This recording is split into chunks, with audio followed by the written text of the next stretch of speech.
Have it. Senator Paterson.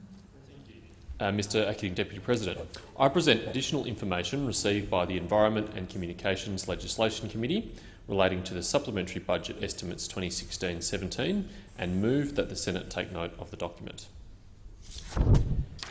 The documents I have tabled on behalf of the Environment and Communications Legislation Committee relate to evidence the committee has sought from Australia Post.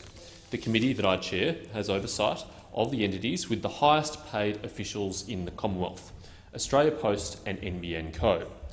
As government business enterprises, the remuneration paid to their executives is relevant when scrutinising the performance of these entities.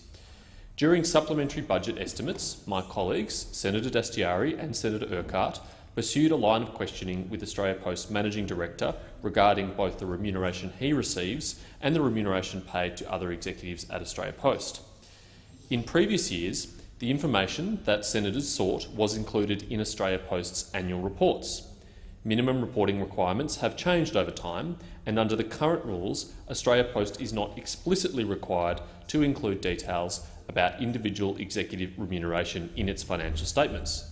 Nevertheless, one would assume that Australia Post would willingly provide such information during Senate estimates if requested. It therefore came as a surprise that Australia Post sought to provide the information about the remuneration received by its Managing Director and other executives on a confidential basis outside of the estimates process. As senators are aware, all evidence during Senate estimates is to be taken in public session.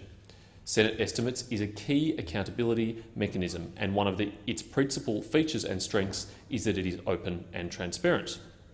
Nevertheless, Australia Post argued that the public disclosure of executive remuneration would not be in the public interest.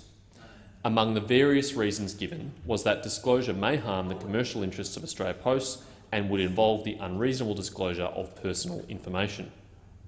It was also asserted that the disclosure of the information would not promote or inform debate about issues of public importance.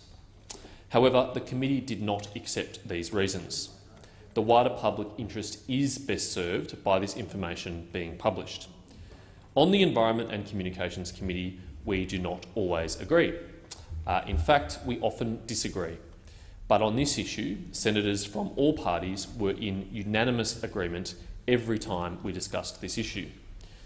Senators can easily find out the remuneration paid to departmental secretaries and agency heads. We can also find out the remuneration of executives in companies listed on the ASX, such as the CEOs of major banks. These companies are legally required to disclose senior executive remuneration to inform their shareholders. The salary of the United States Postmaster General is also reported annually.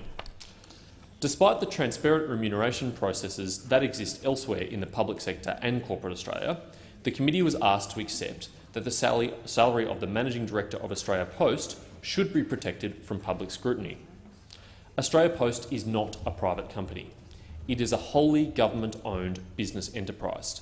If anything, we should expect higher standards of disclosure, transparency and accountability of a government enterprise than we do of private companies.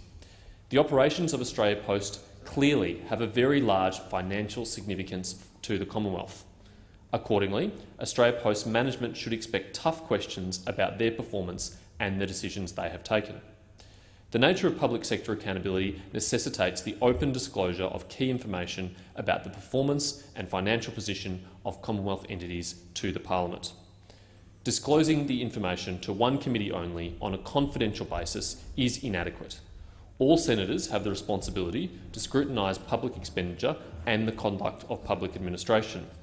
We need to assess the relevant information to fulfil this obligation. I anticipate that senators may have further questions about remuneration at Australia Post. It is useful to note that this is not the first statement the committee has made about whether the current approach to disclosure requirements for executive remuneration at Australia Post is adequate. During the previous Parliament, when the committee was chaired by my colleague, Senator Reynolds, the committee raised this issue when it reported on Australia Post's 2015 annual report. More recently, the disclosure requirements relating to executive remuneration have also attracted the attention of the Auditor-General.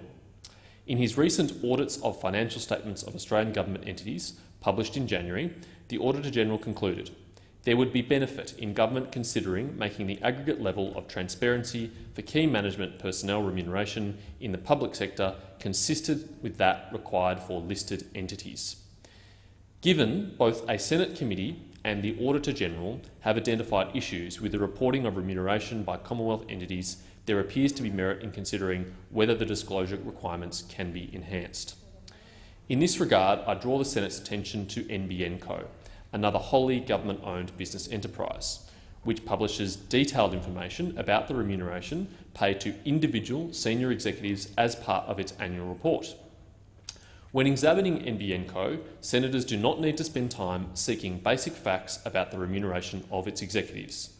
Australia Post management should follow NBN Co's example and be upfront with the Parliament and the Australian people about the remuneration they receive. It is frustrating that the committee's time and resources have been spent pursuing a basic element of accountability.